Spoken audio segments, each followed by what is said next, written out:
인천은 모든 수산물이 걸로 모여요. 연안부두, 국산, 수입 다 지방에서 올라오는 것 또한 그게 이제 뭐 가락시장이나 노량진으로 뿌려진 다음에 우리한테 오는 건데, 인천에서 제가 물건을 받는 이유도 노량진으로 오면 이미 거기서 유통맛이 또 붙어요. 노량진에서 뿌려진 순간 300만 원짜리 들어갔을 때 괜찮은 매출의 기준은 3천만 원이에요. 3천만 원을 넘으면 괜찮다, 먹고 사는데 지장은 없겠구나. 그렇죠. 근데 여기서 괜찮은 좋은 매장이 되려면 6천만 원을 만들어야 되는 거예요. 저희는 다 이 정도 수준은 돼요. 지금 오픈하면 이미 네이버가 상, 늘 방법이 있어요. 이것도.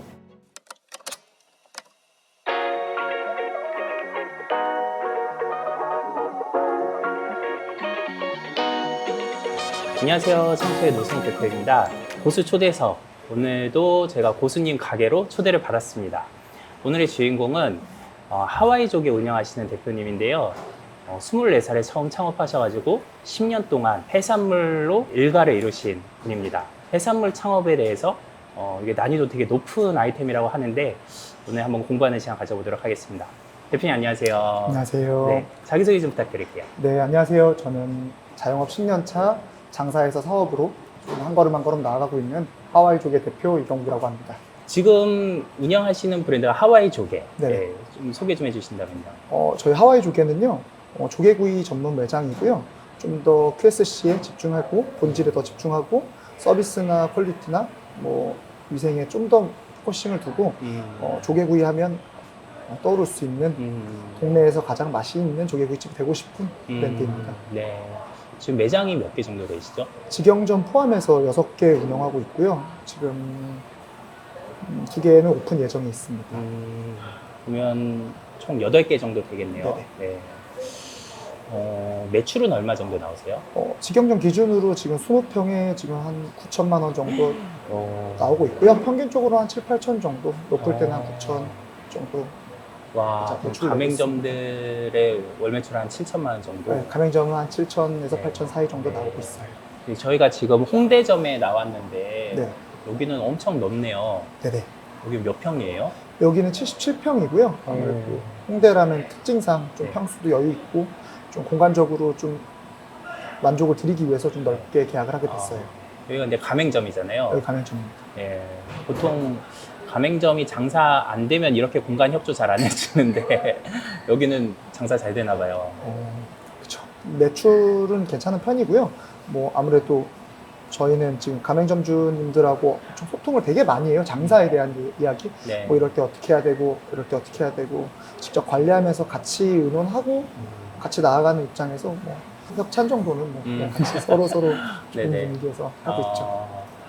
조개구이가 대표님이 지금 이제 90년생이라고 하셨는데 네. 34살이죠.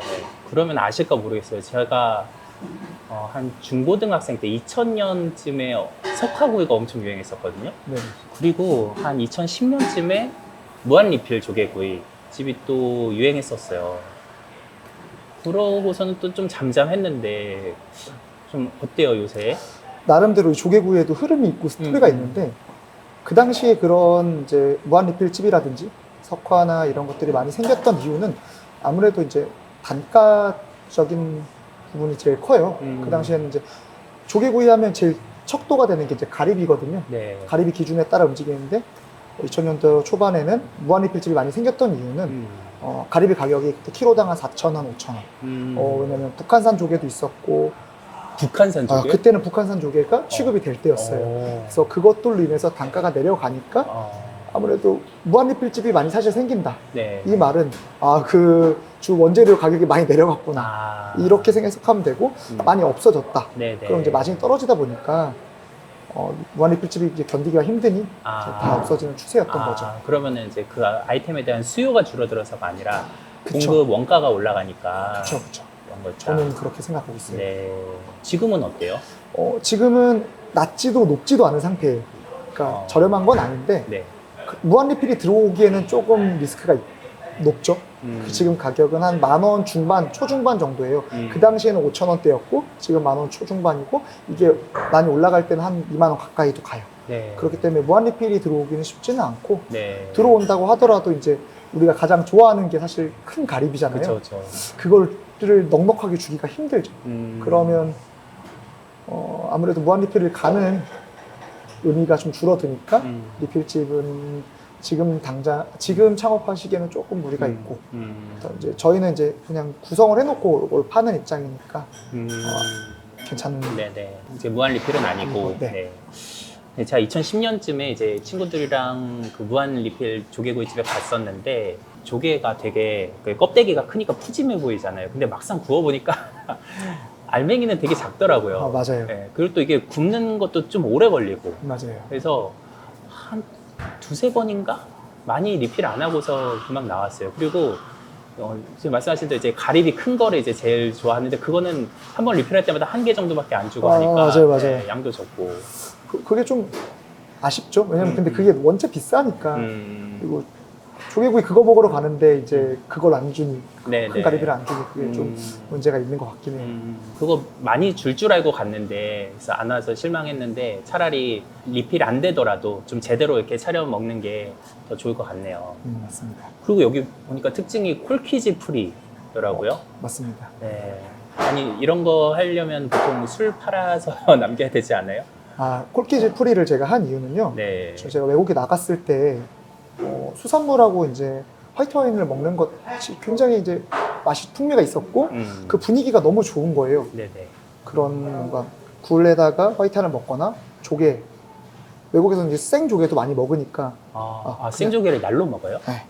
생조개도 많이 먹으니까 거기다가 레몬 짜갖고 화이트 와인을 먹으면 너무 맛있더라고요. 이제 그런 이미지를 상상을 하고 사실 와인을 이제 매장에서 판매를 하게 됐어요. 네. 근데 뭐 판매한다고 그 분위기가 나는 건 아닌데 일단 제가 생각한 부분은 아무래도 주변에서 이 옆 테이블이나 뒤 테이블에서도 와인을 많이 먹으면 이런 분위기가 조금 형성이 되지 않을까.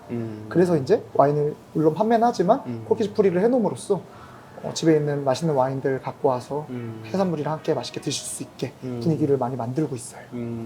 2010년 그때는 이제 와인이 이렇게 대중화가 안 됐어가지고 그냥 뭐 소주랑 먹었던 것 같은데 와인이랑 먹으면 진짜 맛있을 것 같아요. 화이트 와인이랑. 그렇죠. 이 풍미가 달라요. 네. 샴페인도 맛있고 네. 화이트 와인이랑 먹으면 그죠. 정말 또 약간 다른 세계가 있다는 느낌 들어요. 뭐 꼭 좋은 와인이 아니더라도 그 와인만의 풍미가 있기 때문에 조개랑 굉장히 잘 어울려요. 주로 오시는 고객층은 뭐 연령대나 성별이나 어때요? 제가 원래 의도한 거는 데이트예요. 여름에 이제 놀러 갈 때 데이트하러 막 바닷가 가서 조개구이 먹고 그러잖아요. 네. 그거를 연상시키려고 사실 했어요. 20, 30대 젊은 이제 커플들이 와서 조개구이를 동네에서 맛있게 분위기 있게 먹고 또 저렴한 가격에 맛있는 술과 함께 먹을 수 있는. 근데 하다 보니까 층이 생각보다 넓어졌어요. 사실 2030도 오고 40대도 많이 오시더라고요. 왜냐면 조개 퀄리티 자체를 저희가 진짜 좋은 걸 써요. 원가가 높으면 당연히 맛있는 게 들어오다시피 좀 아까 말씀해주신 리필집 갔더니 익었더니 다 알이 작더라. 네. 이게 사실 그 갖고 올 때도 급이 있어요. 그 수산물에도 좀 비싼 것부터 물론 싼 게 여러 가지 있겠죠. A급부터 뭐 C급도 있고 저희는 그냥 알맹이 크고 좋은 거 주세요. 어떻게 보면 조금 더 비싼 편인데 뭐 그런 거를 위주로 쓰다 보니까 어른들도 이제 많이 아시고 편하게 오셔서 드시는 경우가 됐죠. 그래서 손님 스펙트럼이 생각보다 넓어졌다. 의도한 거와는 다르게. 남녀노소 많이 들어온다. 네. 네. 제가 나름대로 조개구이를 한 이유가 있어요. 네. 조금 틈새 시장을 겨냥한 건데 네. 주변에 이제 조개집들이 어디 있나 이렇게 봤을 때 그곳을 검색해 보면 조개 전골집이나 찜집이 참 많아요. 왜 이것만 있을까? 또 한번 생각을 해봤을 때 그게 좀 일이 쉽더라고요. 조개 전골이나 찜이 구이가 일이 좀 많더라고요. 원래 처음에 시작할 때는 네네. 상호를 뭘로 짓지? 막 이러다가 how, why 조개로 시작을 했어요. how, why 어떻게? 왜 조개구이를 먹는지를 우리가 한번 풀어보자. 이 매장 안에서. 어떻게 왜 조개를 먹는지 네. 어떻게 먹으면 맛있고 왜 어느 상황에 먹으면 맛있고 막 이런 것들 있잖아요. 나름대로 뜻을 안고 했는데 상호를 how, why로 쓰려니까 조금 뭔가 너무 가르치려는 느낌이 드는 것 같고 뭐 음식점과는 맞지 않는다는 생각이 조금 들더라고요. 근데 마침 이제 하와이라는 단어가 좀 푸른 바다도 연상이 되고 수산물하고도 조금 연관이 있을 것 같고 뭐 물론 하와이에는 조개구이를 팔진 않아요. 그래, 안 가봤어요. 네. 그렇기 때문에 뭐 그런 연상되는 이미지를 생각하면서 하와이 조개라는 브랜드를 만들게 됐죠. 어떻게 왜 조개를 먹는지 알려주겠다. 그렇죠. 근데 그러면 이제 국내산인가요? 하와이산이 아니고. 하와이산은 아니고요. 네. 수입도 있고 음. 국내산도 있고. 네. 국내산은 많이 비싸죠. 어때요? 그게 네. 국내산을 이 비싸서 안 쓰는 게 아니에요. 국내에 없어요. 국내산 조개가 있는 게 있고 네. 수입산 조개가 있는 게 있어요. 뭐 예를 아. 들어 가리비도 손님들이 원하는 건 어떤 원산지. 뭐 이 조개는 무조건 우리나라 거밖에 없어요. 그 나라별로 나오는 조개가 좀 다르기 때문에. 그러게요. 저 얼마 전에 이제 개방식당이라고 간장게장집 사장님 인터뷰했는데 네. 그분도 이제 국내산 암컷 꽃게로만 하려는데 정말 구하기 어렵다고 하더라고요. 그쵸. 꽃게가 요즘 단가가 많이 올라서 뭐 제가 이제 꽃게 또 10년 팔았거든요. 앞전 가게에서 이제 네. 거기를 9년을 운영했는데 네. 해산물 안 팔아본 게 없는 게 어. 거기 주제가 이제 사계절을 드립니다. 거기는. 그러니까 겨울에는 이제 방어, 진짜 큰 방어, 15kg짜리 이상. 진짜 지방 가야 먹을 수 있는 거. 봄, 가을에는 알찬 꽃게. 봄에는 알찬 꽃게, 가을에는 살찬 꽃게.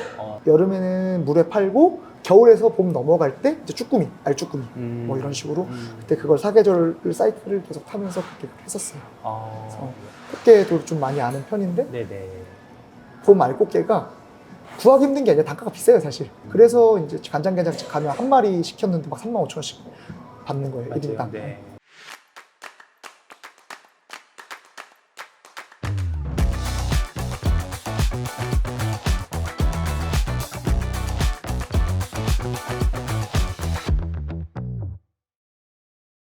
뭐든지 이제 생물을 다루는 게 어려운 것 같아요. 그러니까 제가 만났던 분 중에 교촌치킨 한 10년 정도 하셨는데 부산대 앞에서 되게 잘 됐대요.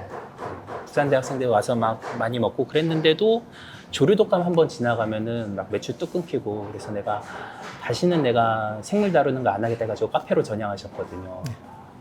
근데 닭이나 돼지, 소 이런 것도 구제역 이런 것도 지나가면은 확 끊기고 이러는데 해산물은 더 변동이 좀 심할 것 같아요. 어떠세요?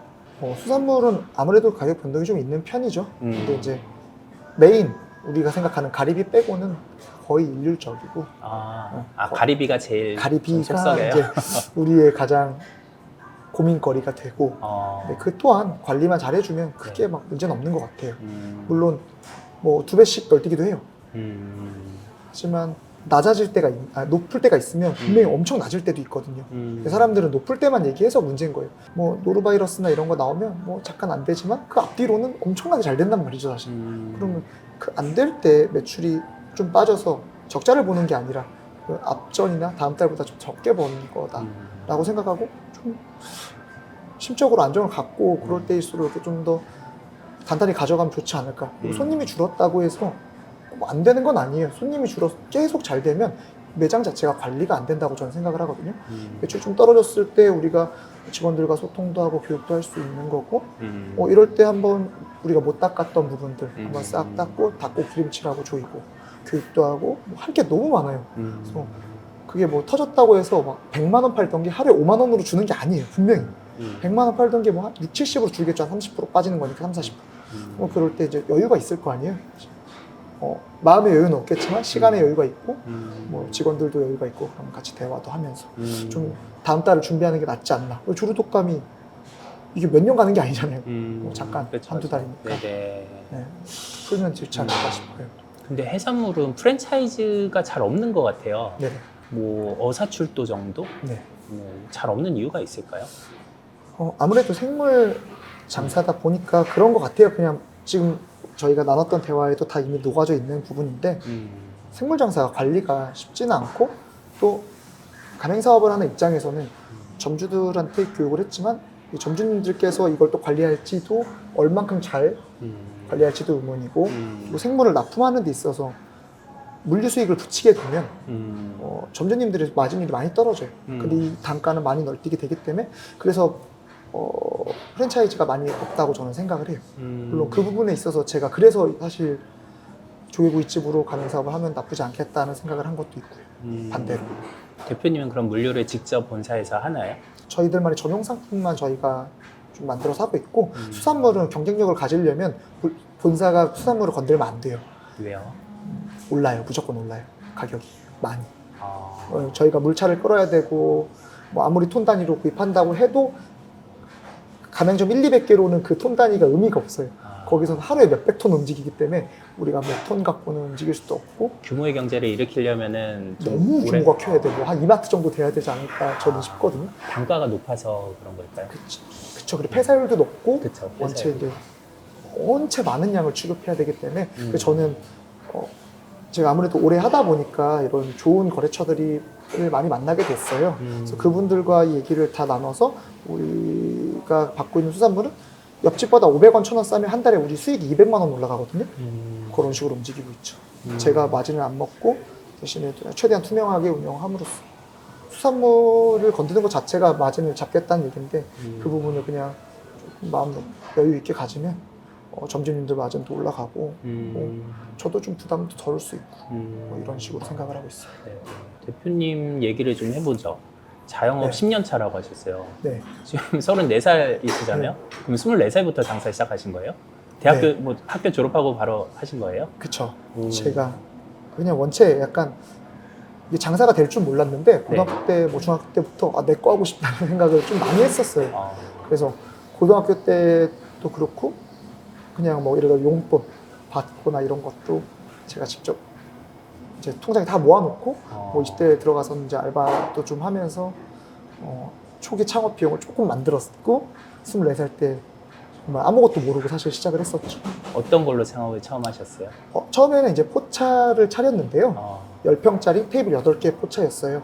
모르는 게 이만저만이 아니라서 뭐 음식도 당연히 할 줄 몰랐고 뭐 인테리어도 할 줄 몰랐고 뭐 알바를 뽑아본 적도 없고 뭐 장사를 해본 적도 없고 서빙을 해본 세븐이 뭐 알바 해봤죠. 뭐 그 정도 뭐 아주 무제한 상태에서 이제 내 거를 해보겠다는 마음으로 시작을 했었죠. 처음에는 그런 거 팔았어요. 그냥 우리가 집에서 할 수 있는 음식도 있잖아요. 네.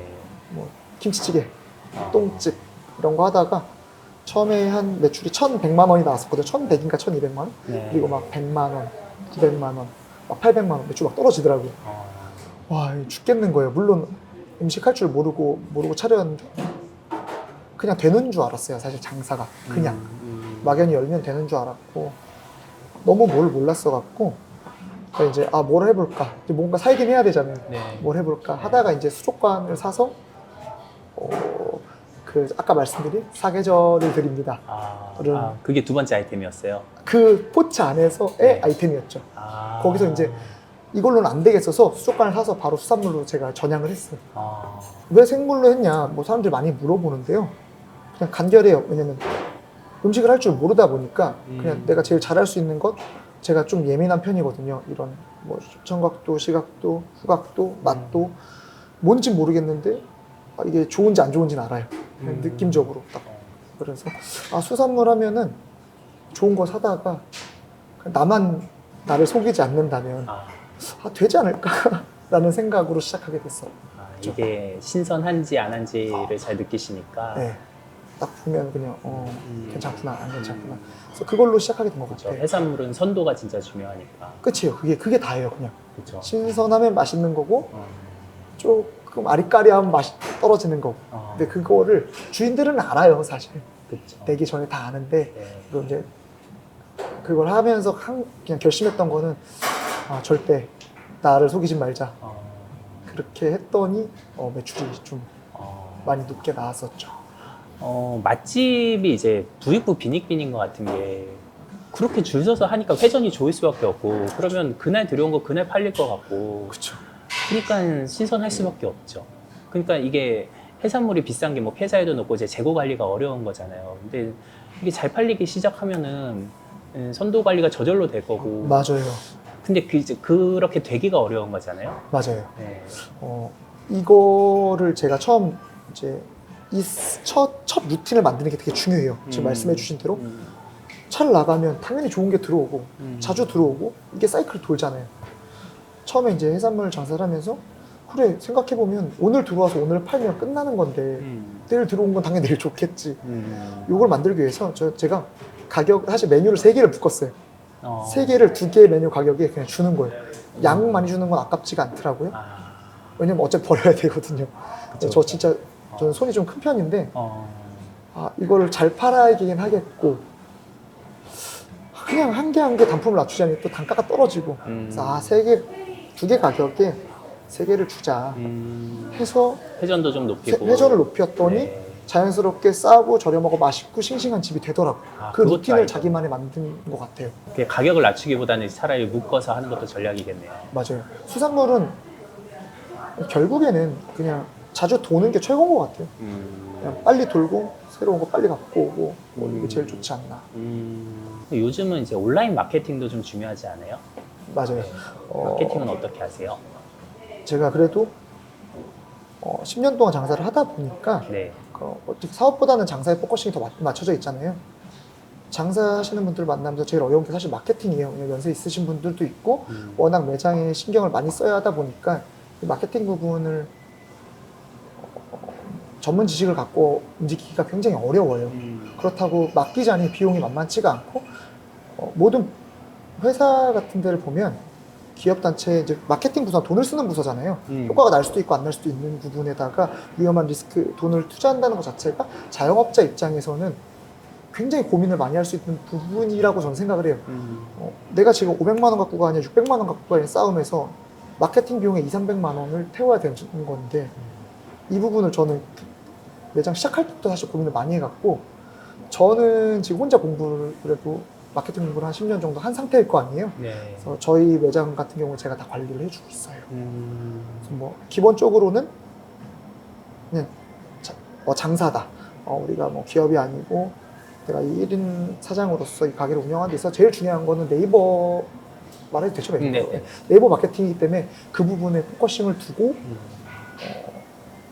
교육을 해주고 뭐 인스타그램으로 연락 오면 웬만하면 또 알려드리고 별건 아닌데 사실 우리가 마케팅이라는 게 귀찮은 거예요. 글을 써야 되고 포스팅을 해야 되고 사진을 찍어야 되고 어렵지가 않은데 안 하는 거기 때문에 그런 걸 계속 같이 공유하면서 이렇게 하세요, 이렇게 하세요. 어떻게 하면 네이버 상위에 올라가는지 우리가 중요한 그 생각하는 맛집 뭐 이런 것도 좀 알려드리고 잡는 방법, 네이버 세팅법 이것만 해도요 적지 않은 매출 올릴 수 있더라고요. 저는 사실 궁금해서 마케팅 업체에다 돈을 이미 다 지불해보고 그 방법을 배웠어요. 그냥 무조건적으로 다 하나하나 찾아보다기보다는 업체를 만나서 뭐 견적서를 받으면 그 견적서 안에 이 마케팅이 어떻게 하는지 다 나와 있어요. 보고 이렇게 하는 거구나. 한번 맡겨도 보고. 블로그 글 몇 번 올리고, 예, 뭐 인스타 광고 몇 번 하고 뭐 이런 식으로. 뭐 그 블로그도 종류가 너무 많아요. 뭐 블로그라고 따지면 뭐 배포가 있고 체험단이 있고 그냥 인플루언서 마케팅이 있고 또 상위 인플루언서가 있고 뭐 맛집 전문 블로거가 있고 다 가격도 다르고 한 번씩 다 느껴보는 거죠. 인스타그램도 진짜로 최신 게시물을 만들어주는 게 있고 배포가 있고 요즘 릴스 쇼츠도 너무 유명하고 어떤 사람이 어떻게 올려주냐에 따라서 가격도 너무 다른데 그냥 한 번씩 다 느껴봤어요. 그냥 그랬더니 결국에는 그냥 마케팅은 알리는 거구나. 그냥 많이 보여지는 거구나. 그럼 내가 게시물을 올려도 되는 거고 어떻게 올리는지 좀 부지런하게 어떤 식으로 운영되는지 시스템을 알고 지금 접근하려고 노력을 되게 많이 하고 있죠. 내 노동으로 할 수 없는 것도 많아요. 돈을 들여야 되는 게 있죠. 인플루언서를 쓰려면 어떻게 내 노동을 해요? 내가 100번 올리는 것보다 그분이 한 번 올려주는 게 센데 이런 거는 물론 지불을 하되 나머지 네이버를 어떻게 하면 가장 잘 활용할 수 있을까? 이런 거는 이제 사실 부지런하면 누구나 할 수 있는 부분이거든요. 조금의 지식과 부지런함. 그래서 이런 거 다 알려드리고 그래서 저희 매장은 오픈하면 이미 네이버가 늘 방법이 있어요. 이것도 그냥 기본적인 하다 보니까 알게 된 방법이 몸으로 체득한 이런 것들을 알려드리고 같이 소통하고 사실 점주들만 알려드리는 게 아니라 그냥 주변 사람들하고도 많이 소통하고 있죠. 이번에 이제 저희 창톡의 고수로 또 이제 활동해 주시면서 그런 노하우도 또 저희 창톡 이용자분들한테도 좀 알려주시면 좋겠네요. 네, 제가 알려드리고 좀 많이 연락을 많이 하는 편이에요. 하셨는지.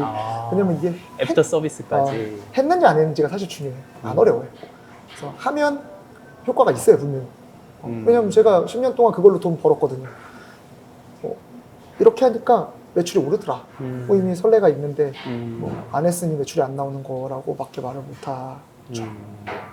그래서 지금 평균적으로 가맹점 매출이 한 7천만 원 정도씩 나온다고요? 6, 7천 정도? 다 평균적으로는 6천에서 7천 사이가 나오고 있고 저희 매장 같은 경우는 좀 더 기간이 오래됐으니까 좀 훨씬 더 나오고 이게 뭐 계절별로나 월별로 성수기, 비수기가 있나요? 뭐 9, 10, 11, 12, 1, 2, 3, 4, 5월까지는 거의 다 잘 나와요. 그냥 뭐 12월보다 1월이 1월보다 12월이 뭐 더 잘 나오거나 그러진 않아요. 하지만 비교적 우리가 이제 높은 매출이다 아니다를 기준할 때 저는 이렇게 정의하거든요. 예를 들어서 월세가 500만 원짜리 들어가면 아니다 한 300만 원짜리 기준 잡을게요. 보통 한 300, 400 정도 들어가니까 300만 원짜리 들어갔을 때 괜찮은 매출의 기준은 3천만 원이에요. 3천만 원을 넘으면 괜찮다. 사장님 먹고 사는데 지장은 없겠구나. 그렇죠. 그죠? 근데 여기서 괜찮은 좋은 매장이 되려면 6천만 원을 만들어야 되는 거예요. 3천이 아니라 5%. 그럼 대박이죠. 괜찮은 매장이죠? 네, 네. 저희는 다 이 정도 수준은 돼요, 지금. 직영점 같은 경우에는 지금 월세 350인데 뭐 8천이 넘어가니까 네. 뭐 이미 그거는 넘어갔고. 그래서 기준을 잡고 생각하는 게 중요한 것 같아요. 뭐 대박 매장? 월세 2천만 원인데 1억 파는 게 뭐 대박 매장이에요. 그죠? 7천만 원 매출이면 순이익은 얼마 정도 남아요? 이게 또 앞전으로 돌아가야 되는 건데 네. 조개 가격에 따라 조금 달라요. 들쑥날쑥하죠. 원체 변동이 있다 보니까 네. 뭐 많이 남을 때는 뭐 저는 이제 근데 가맹 상담을 해야 되니까 통상적으로는 그냥 한 낮게 얘기해요. 오히려 20%에서 25%, 25%. 근데 저 막상 해보면 솔직히 더 남더라고요. 35% 정도는 남는데 그래도 이제 가맹 상담 때는 오히려 보수적으로 얘기를 하세요? 그쵸. 나중에 조금 무서워요. 남들은 더 부풀려서 얘기를 하는데 그러면 이제 안 될 것 같아가지고 그냥 정직하시네요. 근데 그렇게 해도 네. 뭐 수익 자체가 적지는 않으니까 이렇게 해도 뭐 천이 넘는데 그렇죠. 뭐 우리들의 원하는 수준이 뭐 억을 버는 건 아니잖아요. 매출이 억일 수는 있지만 순이익 자체가 뭐 어느 정도의 생각하는 그 바운더리가 있기 때문에 25%도 나쁘지 않죠. 잘 나오는 그렇죠. 거죠. 네. 네, 실제로 막상 저희 매장 같은 경우에 계산해보면 뭐 7천 팔면은 한 3천, 2,500에 3천 정도가 남더라고요. 7, 8천 정도 팔면. 3천이 남는다고요? 와. 물론 관리도 더 열심히 하고 네네. 근데 이제 상담할 때는 네. 더 보수적으로 얘기해요. 한 1,000에서 1,500 정도 남는다고. 왜냐면 또 인건비를 어떻게 쓰는지 정해드리긴 하지만 몸이 좀 힘드셔서 더 쓸 수도 있고 뭐 너무 잘해서 많이 줄 수도 있고 뭐 그달에 퇴직금이 많이 나갈 수도 있고 뭐 갑자기 에어컨이 고장나서 돈이 들어갈 수도 있는 거고 뭐 너무 요소가 많기 때문에 네. 좀 다운시켜서 그 창업 비용은 보통 얼마 정도예요? 창업 비용은요 그냥 5천에서 1억 정도 왔다 갔다 거리고 있고 뭐 하나 철거부터 완전 풀 세팅으로 한다. 그럼 한 1억 정도가 들어간 30평 기준으로 30에서 40평 기준으로 1억 정도가 들어가는 것 같고 뭐 있는 기물을 좀 살리면서 움직인다. 그럼 뭐 4, 5천만 원, 3천만 원에도 움직일 수 있는 것 같아요. 보증금, 권리금 빼고. 네. 왜냐면 그 부분은 보증금은 돌려받을 돈이고 권리는 또 상권마다 너무 차이가 있기 때문에 거기에 묶어서 얘기를 하다 보면 혼선이 생길 수 있다는 생각이 들어요. 저는 이제 권장 평수가 30평대예요. 왜냐면 넓다고 수익률이 높지가 않더라고요. 근데 우리 같은 자영업자들 입장에서 봤을 때 물론 크면 멋있고 뭐 약간 이런 뭔가 상권에 속해 있다는 이런 마음과 뭐 여러 가지 뭐 좋은 시너지가 있긴 하겠지만 그만큼 리스크도 높아요. 결국은 냉정하게 봤을 때 실제로 내가 얼마를 벌어가느냐가 중요한 것 같은데 인건비를 요즘 무시할 수가 없거든요. 5인 이상 사업장이 되는지 안 되는지 또한 중요하고 그렇게 되면 그 인원으로 가장 최적을 내기에는 저는 30평대면 4인 정도로 운영을 할 수 있기 때문에 이게 제일 베스트가 아닐까. 점주님들, 저 같은 자영업자들 장사를 시작하는 사람의 입장에서. 30평도 작은 매장은 아닌 것 같은데 네. 근데 30평 매장 기준으로 창업 비용이 5천에서 1억이에요? 그쵸. 인테리어가 좀 많이 살아있으면 5천도 안 될 수도 있고요. 근데 이제 막 싹 밀고 새로 해야 된다. 그럼 한 1억 정도 들어가요. 생각보다 저렴하네요. 보통 치킨집도 한 30평 매장 내려면은 한 1억 이상 들어가는 것 같던데. 뭐 이게 좋은 얘기일 수도 있고 안 좋은 얘기일 수도 있지만 네. 제가 아직 막 직원 수가 많지가 않아요. 이 네네네. 얘기를 뭐 넣어야 될지 빼야 될지 모르겠는데 그래서 이제 뭐 그런 부분에서는 마진을 딱히 그러니까 마진을 넣지 않고 있어서 실질적인 비용인 거죠. 사실 들어가는 비용, 마진 없는 비용. 그래서 이제 본사에서 인테리어는 별로 남기지 않는다. 네. 원래는 그런 말씀해주신 치킨집들도 사실은 이렇게 들어갈 거예요. 솔직한 얘기로. 네. 그렇죠. 많이 남기죠. 말 되게 조심해야 될 것 같아서 어렵네요. 제가 지금 뭐 브랜드라고 말씀은 못 드리는데 예전에 한창 잘 나가던 브랜드는 카페인데 한 매장 하나 열 때마다 1억씩 남겼대요. 인테리어비로. 뭐 그렇게 해야 되는 이유가 있었겠죠? 네, 거기는 네. 그만큼 좀 브로커도 많이 썼고요. 그래서 거기는 본사가 영업을 이제 그러니까 가맹점 영업을 하는 브로커들을 많이 써가지고 거기에 또 이제 뭐 하나 늘릴 때마다 1,000만 원, 2,000만 원씩 줬던 것 같아요. 네. 그러니까 이게 다 이 유통 단계가 많아서 이제 그만큼 거품이었던 거죠. 창업을 연결해 주시는 분들을 통해서 연락이 오면 저 사실은 그냥 조금 멀리하고 있어요. 왜냐면 결국에는 그분들한테 수익이 쉐어가 되면 그쵸. 그 수익 쉐어가 이렇게가 아니라 그냥 이렇게 해요. 그러니까 점주 주머니에 있는 돈이 일로 가는 거기 때문에 딱 메리트가 있는 것 같지는 않아요. 뭐 큰 브랜드들은 원체 비용이 많이 들어가다 보니까 뭐 1억을 남겨서 옷백을 떼주면 뭐 알고 접근하시는 점주님들이 많으시겠죠? 어떻게 보면 당연하다고. 네. 아직은 저희는 이제 좀 투명하게 운영하고 싶고 뭐 제가 늘 얘기하는 거는 그냥 점주들 수익률인 것 같아요. 이렇게 해야지 우리가 잘할 수 있어, 오래 갈 수 있어, 잘할 수 있어, 같이 갈 수 있어, 뭐 그런 부분들. 그러려면 유통 단계가 없어야 되고 서로 직결해서. 그래서 수산물도 제가 다이렉트로 연결해드려요. 그리고 나서 가격에 문제가 있으면 알아봐도 괜찮다.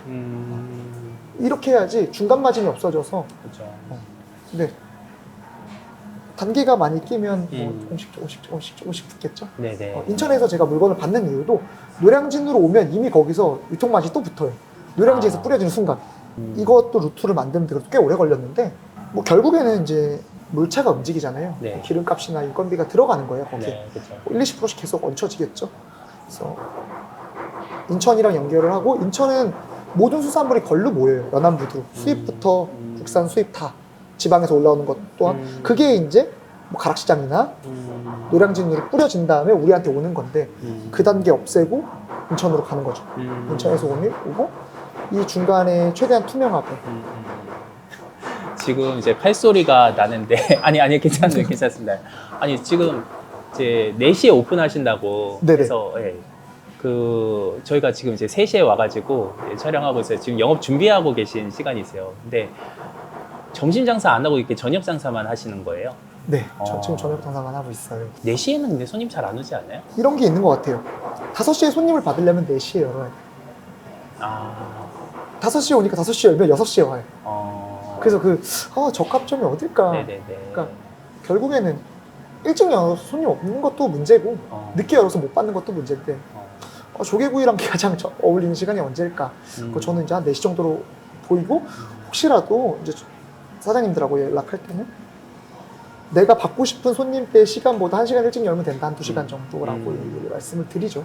근데 요즘은 이렇게 점심 장사만 하거나 저녁 장사만 하는 데들이 좀 늘어나는 것 같아요. 맞아요. 그거는 이제 사실 인건비 때문에 점심 때 애매하게 팔 바에는 인원 축소해서 저녁 때 한 방에 다 끝내겠다. 저희도 보통 4시에 열고 2시에 닫는데 사실 매출이 나오는 시간은 6시부터 10시예요. 그 안에 확 나오고 나머지는 듬성 이렇게 나오죠. 아마 모든 매장이 다 비슷할 거예요. 점심 하시는 분들도 12시에서 1시 피크 딱 치고 앞뒤로 또 여유 있고, 그래서 브레이크 타임이라는 게 생겨난 거고, 그리고 저녁 장사를 준비하는 거죠. 저도 처음에 장사 시작했을 때, 그러니까 뭐 이런 지금처럼 영업 시간에 대한 이해도도 없었고, 사람에 대한 이해도, 뭐 언제 많이 팔아야 되고 언제 조금 팔리고 이런 게 없이 그냥 마음이 늘 급급하잖아요. 저 영업 시간 15시간이었어요. 잠은 언제 주무시고? 정말 조금 잤던 것 같아요. 그래서 물론 지금은 이 마음이 많이 강해졌는데, 네. 보통 그러니까 정해놓은 영업시간이 없었던 거죠, 어떻게 보면. 보통 3, 4시에 출근해서 아침 6, 7시까지 막 열고 있고 그랬거든요. 네. 그리고 아침에 노량진 가서 장 보고 자고 일어나서 또 출근하고. 네. 영업시간을 늦게까지 열고 있었던 이유는 초저녁 손님 받고 싶고, 피크타임 받고 싶고, 저녁 손님 받고 싶고 기다리잖아요, 새벽에. 그 아침 손님이 와요, 술 먹으러. 주변에 상인분들. 맞아요. 그러니까 욕심이 너무 많았던 거예요, 이거를. 언제 내가 집중을 해서 해야 되는지를 몰랐던 거죠. 그 당시에는 내 인건비는 무료잖아요. 제 몸땡이는 무료니까 그래 그냥 가게 있자. 오늘 5만 원 더 파는 게 중요하고 3만 원 더 파는 그 당시 소주 3,000원이었는데 이 3,000원 더 파는 게 중요하지.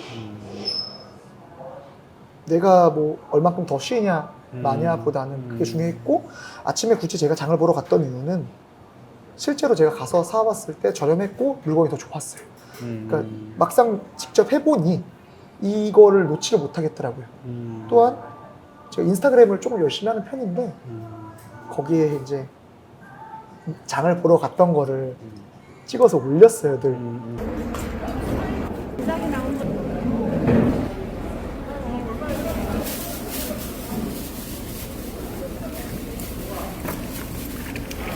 안녕하세요.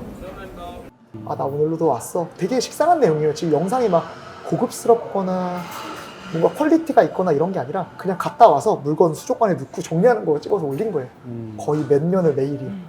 그랬더니 이제 그게 손님들이랑 이제 신뢰가 쌓이고 뭐 이게 또 긍정적인 시너지로 작용해서 예를 들어서 오늘 제가 방어를 하나 갖고 오잖아요. 그러면 사람들은 이제 제가 새벽에 장을 받아놓고 그거 풀어놓고 잘 거 아니에요. 인스타에 올려놓고. 그 아침에 출근하는 사람들이 그걸 보잖아요. 인스타그램으로. 그 저녁에 와서 먹어요. 다 팔려요. 바로 다 팔려요. 한 8시 전 다 끝나고. 또 그런 약간 저 나름대로의 성공 루틴을 만드는 거죠. 그날 이제 바로 신선한 거를 장봐서 한다는 걸 보여주려고. 전 진짜 보여줬죠. 그랬더니 좋았던 것 같아요. 진짜 열심히 하셨네요. 네. 그때 막 오토바이 타고 네. 장 보러 갔다 오고 그때 스파크 타고 막 거기다 이만큼씩 실어갖고 스파크에서 막 이상한 냄새 많이 나요. 그러면 수산물 물 떨어져갖고 그렇게도 하고 뭐 그러다 보니까 이제 상인들하고 친해지고 아 수산물 시장이 어떻게 움직이는구나 알 수 있고 또 아 유통 마진이 이렇게 되네 이것도 알 수 있고 아 그럼 내가 여기서 더 저렴하게 공급하려면은 아 이렇게 하면 되겠구나 이렇게 하면 되겠구나 막 얘기도 하면서.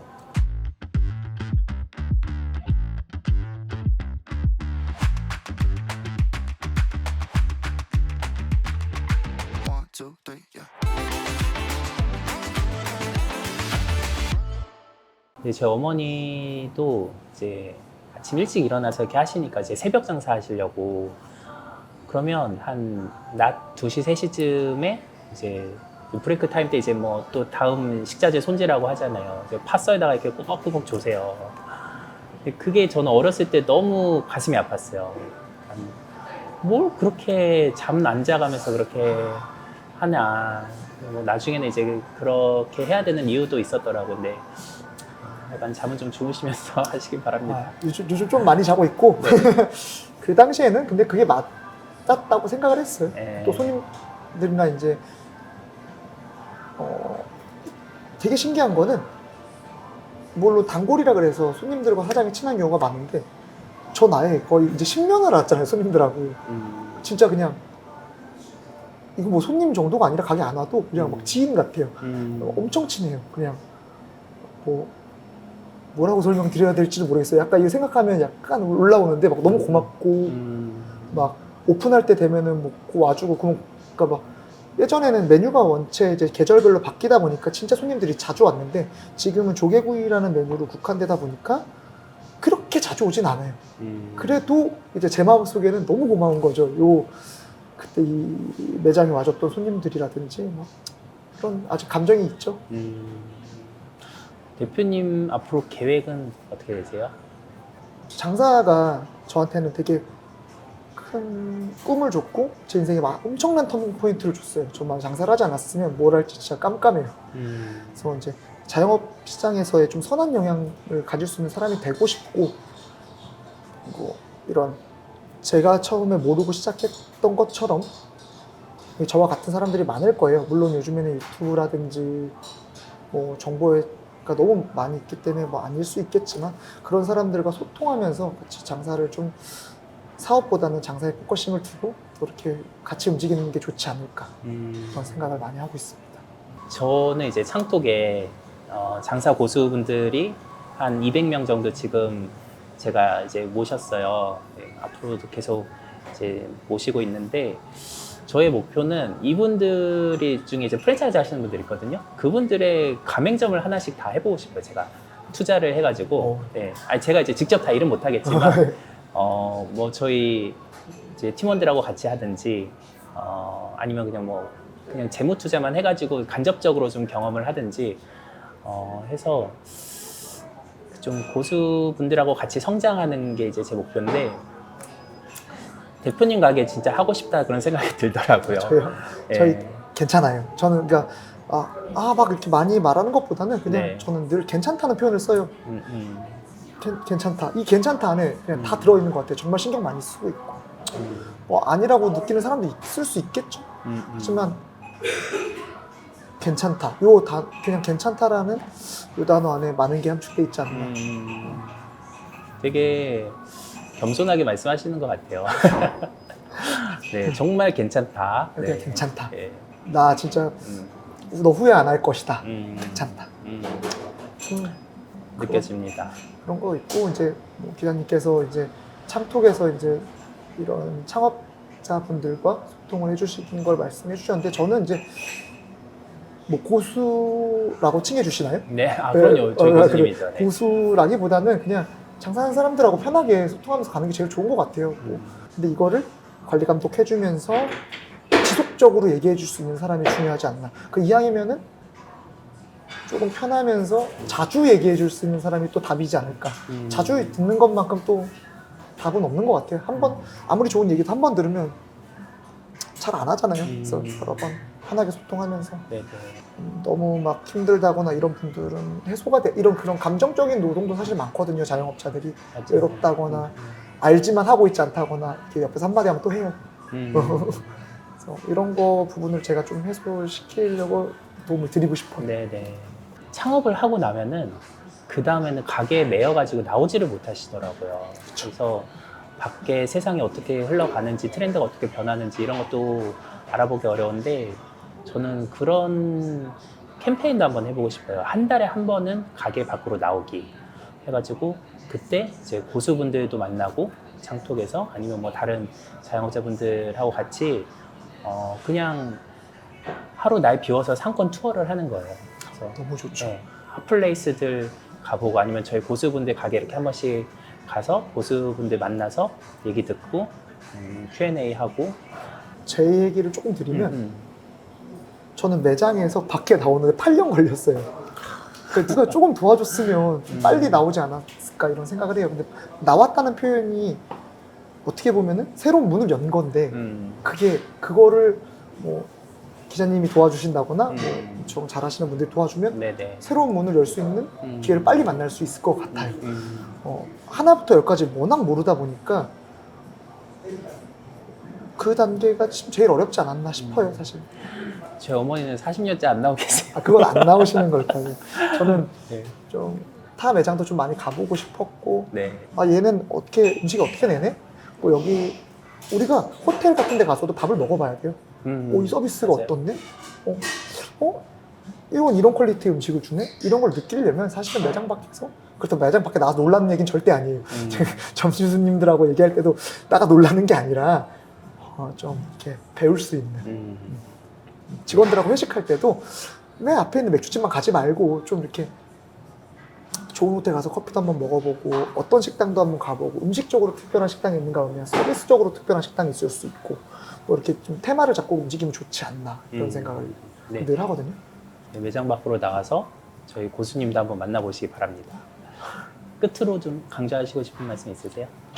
제가 요즘에 늘 생각하는 게 있어요. 그냥 내가 그래도 이렇게 오래 할 수 있었던 이유가 뭘까? 뭐 중간중간에 많은 위기가 있었고 참 많은 일들이 있었고 장사하는 사람들 늘 갇혀있고 저 또한 마찬가지고, 그래도 저는 제 인생을 장사 기간을 이렇게 봤을 때 10년 동안 늘 한 단계 한 단계 한 단계 올라갔던 걸로 전 느껴져요. 제가 저를 그렇게 생각하고 있고, 그렇게 봤을 때 과연 어떻게 그렇게 할 수 있었는가를 저는 요즘에 생각을 많이 하거든요. 그러면 주변에서 누가 그러더라고요. 너는 참 꺾이지 않는 마음이 좋았던 것 같아. 근데 그 말을 들었는데 좀 의문이 드는 거예요. 내 마음이 진짜 꺾이지 않았나. 전혀 아닌 것 같은 거죠. 왜냐면 장사 안 될 때 맨날 닫고 싶었고, 코로나 때 정말 죽을 것 같이 힘들었고, 직원들이랑 소통이 힘들 때 이거 또 막 미칠 것 같은 그 썩어 오르는 그 마음을 맨날 느끼면서 늘 마음은 꺾였던 것 같아요. 근데 꺾였지만 좀 우리가 자영업자로서 그냥 꾸준히 하는 마음이 중요하지 않나 이런 생각을 정말 많이 해요. 꺾여도 그냥 하는 마음, 뭐 한결같이 그냥 꾸준히 하는 마음이 자영업 상황에서는 제일 중요하지 않나 이런 말씀을 꼭 드리고 싶습니다. 네. 대표님의 10년 내공이 느껴지네요. 젊으신데 애늙은이 같으세요. 이게 진짜 제일 중요한 것 같아요. 정말 네. 마음은 늘 꺾여요. 네. 근데 할 건 해야죠. 네. 오늘도 할 게 많습니다. 네. 그만큼 성숙해 보이신다 말씀입니다. 네. 감사합니다. 오늘 나와주셔서 너무 감사하고요. 네. 또 다음에 또 좋은 기회 또 모시겠습니다. 고맙습니다. 감사합니다. 네, 감사합니다.